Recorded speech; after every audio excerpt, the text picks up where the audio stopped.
Bismillahirrahmanirrahim. Alhamdulillahi Rabbil Alamin. Wassalatu wassalamu ala sayyidina wa habibina wa qurrati ayunina Muhammad Rasulallah sallallahu alayhi wa ala alihi wa sahbihi wa sallam. Chers frères et sœurs, assalamu alaikum wa rahmatullahi ta'ala wa barakatuh. Nous assistons depuis quelque temps à des bouleversements sans précédent dans l'histoire de l'humanité. Changements climatiques, troubles sociaux, crises sanitaires, l'instabilité croissante qui agite notre monde semble marquer une nouvelle accélération dans la manifestation des signes avant-coureurs de la venue de l'heure dernière, Qiyam as-Sa'a, selon la science de la fin des temps qui a été révélée dans le Coran et dans la tradition prophétique. Le prophète sallallahu alayhi wa sallam nous a d'ailleurs avertis et indiqué comment il convient de se comporter face à ces signes eschatologiques. Loin d'encourager à une résignation passive, à un retrait du monde, ni même au désespoir face au tumulte de la fin des temps, il a rappelé la précédence de la contemplation sur l'action, de la quiétude intérieure sur l'agitation. Le cœur du croyant nourri par la certitude de la victoire ultime de la vérité et du bien ne peut pas en effet être perturbé, impressionné ou conditionné par les désordres apparents, ni par les formes multiples du mal. Il doit continuer à prier et à œuvrer avec espoir et confiance au service de cette victoire qui préserve le miracle de la vie grâce à la lumière éclatante de la connaissance d'Allah et de son invocation. Seules celles-ci en effet sont capables de dissiper les ténèbres de la corruption, de l'ignorance et de la destruction. Le prophète sallallahu alayhi wa sallam recommande en ce sens: si jamais tu apprends que l'antéchrist est apparu alors que tu es en train de planter un arbre, que cela ne t'empêche pas de bien faire ton travail, car d'autres vivront après cela. L'arbre est un symbole évident de vie et de verticalité. Planter un arbre est un signe d'espérance, un investissement bénéfique pour l'avenir, mais c'est aussi un acte sacré et rituel, comme l'est la prière.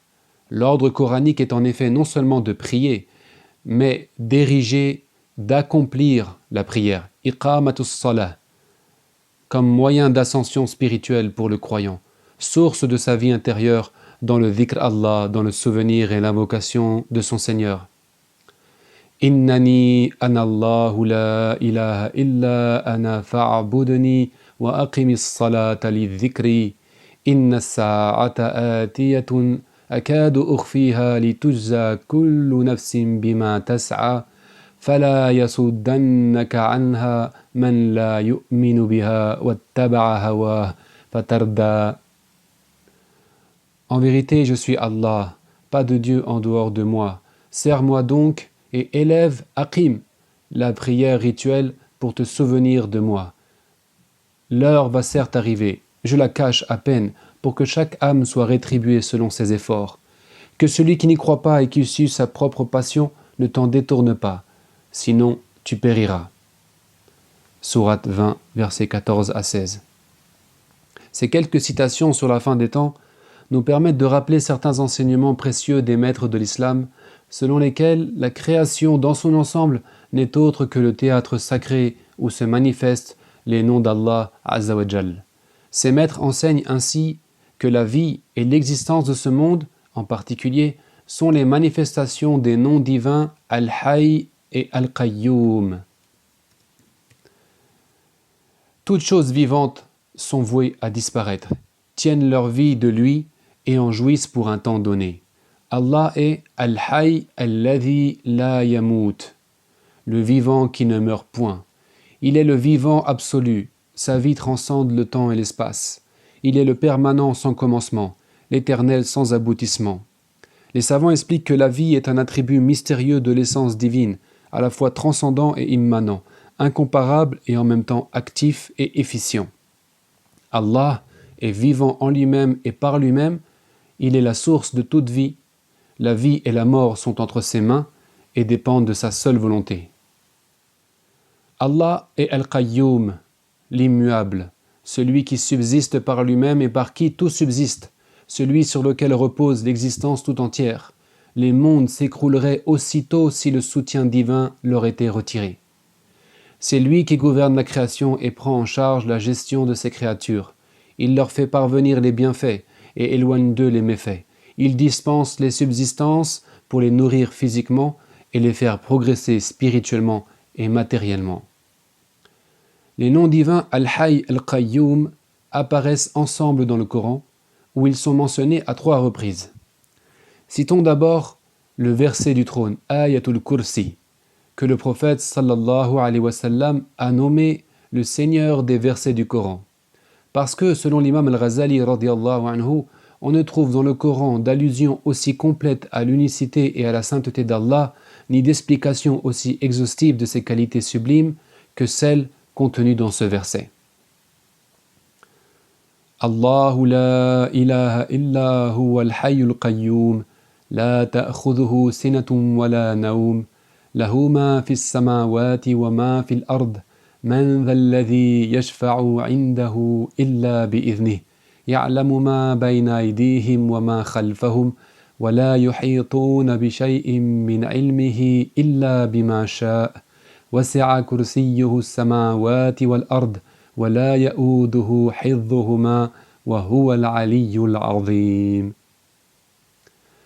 Allah est tel qu'il n'y a pas de divinité en dehors de lui, le vivant qui subsiste par lui-même, Al-Hayyul Qayyum. Il n'est sujet ni à l'assouplissement ni au sommeil. Qui donc peut prétendre servir auprès de lui d'intermédiaire sans sa permission? Il sait ce qui se trouve devant eux comme ce qui se trouve derrière eux, et il n'embrasse de sa science que ce qu'il a bien daigné leur en accorder. Son trône contient les cieux et la terre, et leur garde ne lui pèse en rien. Il est l'élevé, le sublime. L'ensemble du verset du trône se présente comme une description développée de Al-Hayy Al-Qayyum. Il affirme l'essence, les qualités et les actions d'Allah et rien d'autre.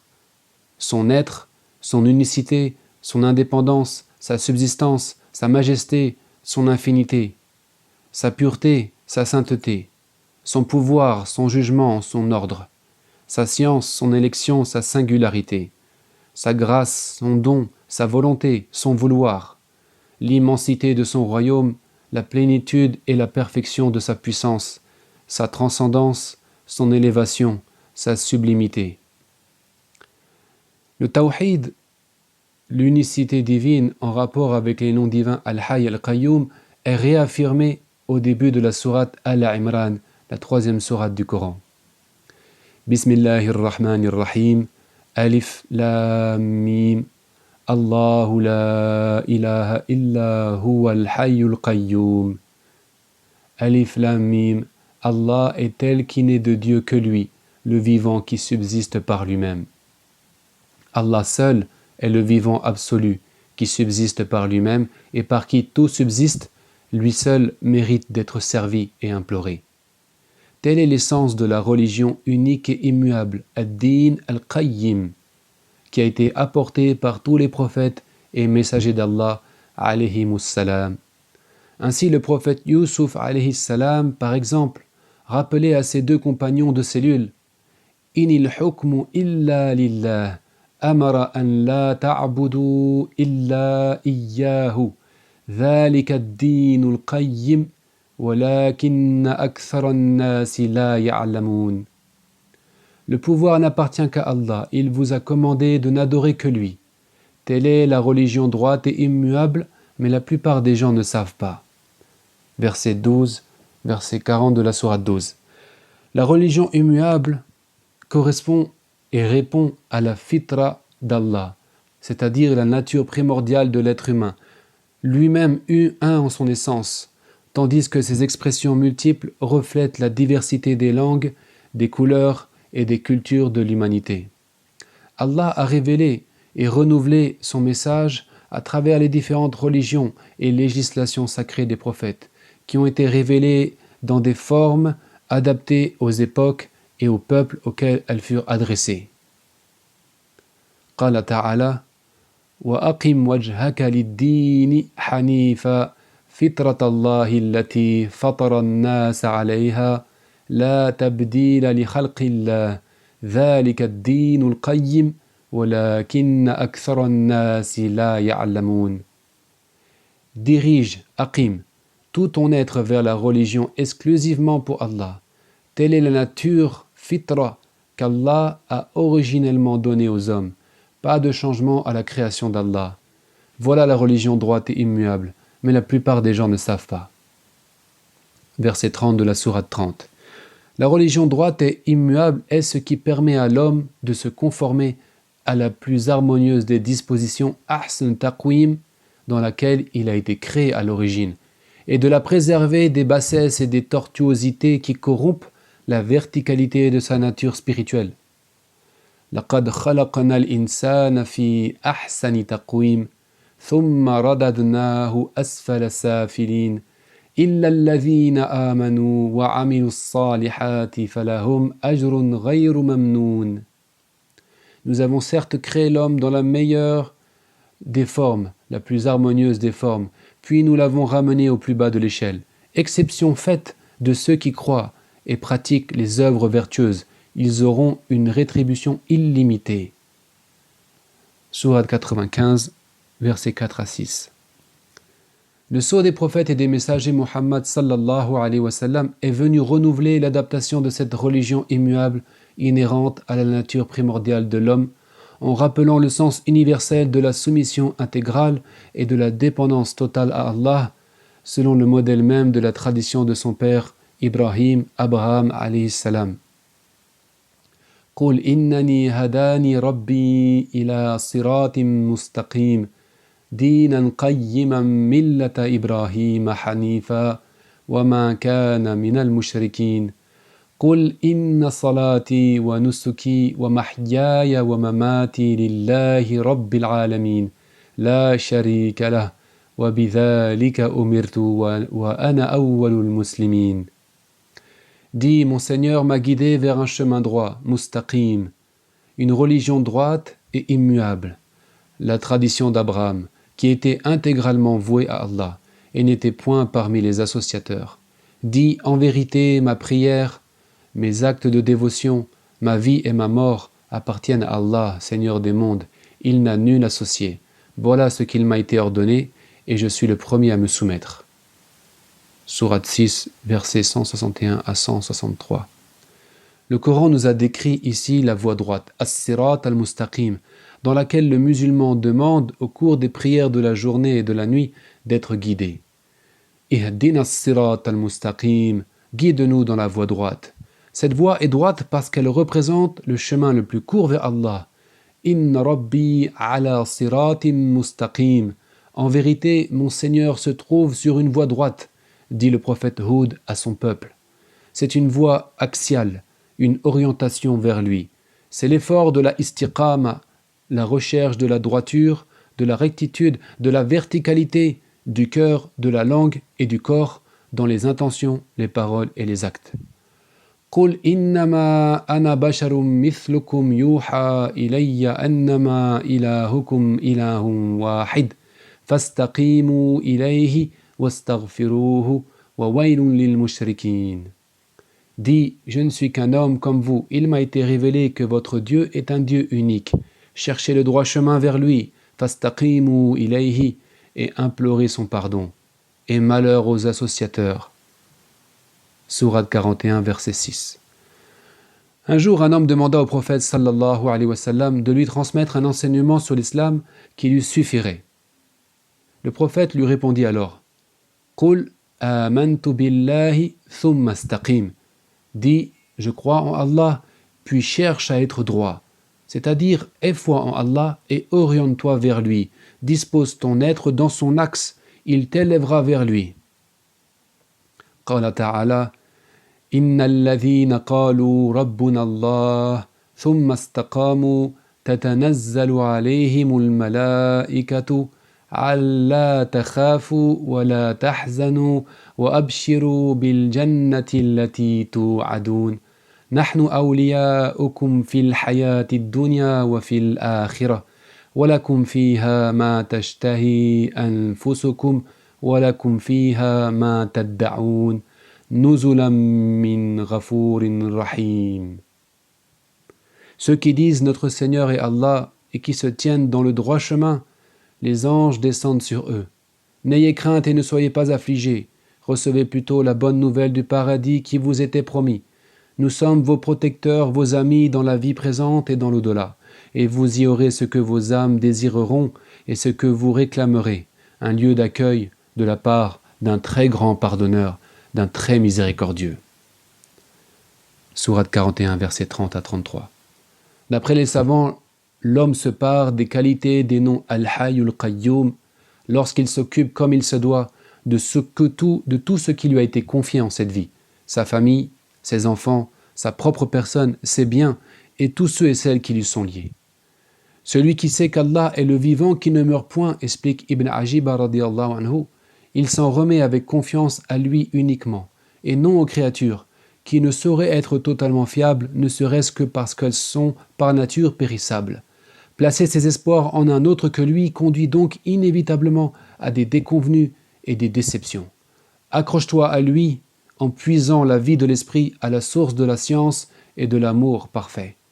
Celui qui sait qu'Allah est le vivant qui subsiste par lui-même, Al-Hayyul Qayyum, il se fie à lui, son souvenir lui fait oublier tous les autres souvenirs, il ne contemple rien d'autre que lui subsistant par lui-même et grâce à qui tout subsiste, gouvernant chaque chose dans sa création.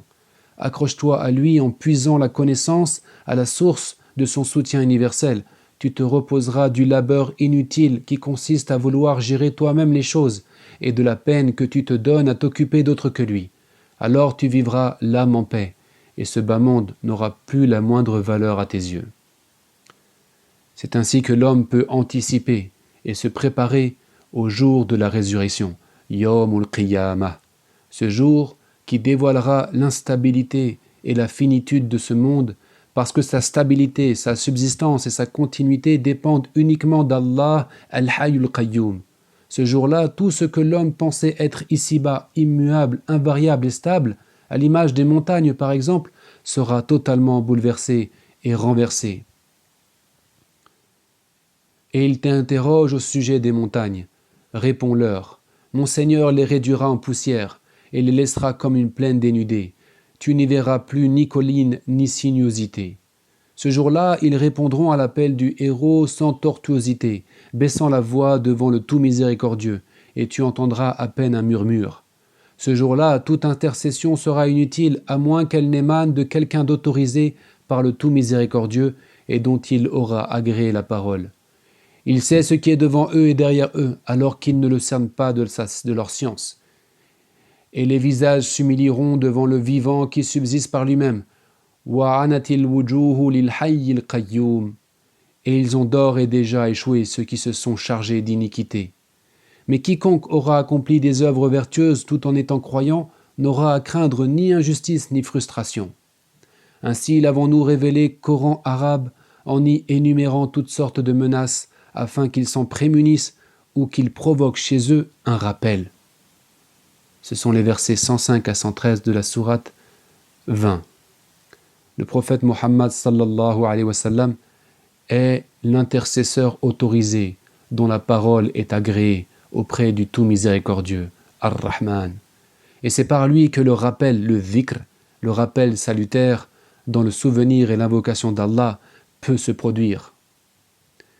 Qu'est-ce qui t'empêche d'entendre ce que je te conseille? Demanda-t-il à sa fille Fatima, radiyallahu anha. À savoir que tu dises matin et soir, Ya Hayyu, Ya Qayyum, bi rahmatika astaghithu, aslih li sha'ni kullah, wa la takilni ila nafsi tarfata ayn.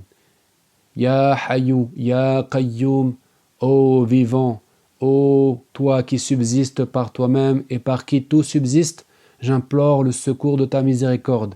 Améliore toutes mes affaires et ne m'abandonne pas à moi-même, ne serait-ce que le temps d'un clin d'œil. Selon certains savants, Al-Hayy Al-Qayyum est le nom suprême d'Allah. فنسأل الله تعالى أن يوفقنا لما يحبه ويرضاه يا حي يا قيوم سبحان ربك رب العزة عما يصفون وسلام على المرسلين والحمد لله رب العالمين والسلام عليكم ورحمة الله وبركاته.